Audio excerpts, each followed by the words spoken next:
Ayan mga kabida, for today's video mga kabida, ayan.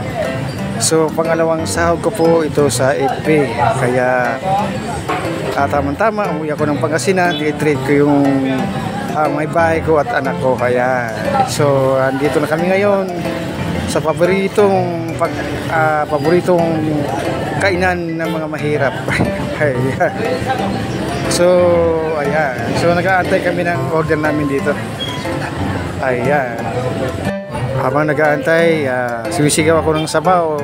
Sabaw, bigyan mo kami ng sabaw. Ayan. So ang sabi naman, narepitan kami. Wala pa daw lagayan, puro hugasin pa daw. Ayan, aantay lang daw mga 5 minutes. Ayan, panamantala nag-aantay kami ngayon. Ito yung bill namin. Good for 4. Ayan, matirang matibay. Ayan, sabi ko nga, asawa ko, ilang kanin ba kayang ubusin? Sabi niya, 2 lang daw. Itong isa, 2 lang din. Yung isa kong anak, sumasabay sa akin, kayang 4 o 5. Ayan, paborito niyang manok na inihaw. Ayan, so nag-aantay kami. Habang nag-aantay, chika-chika. Ayan, cellphone. Ayan, matikman na nila yung pangalawang sahod ko sa kay Mita.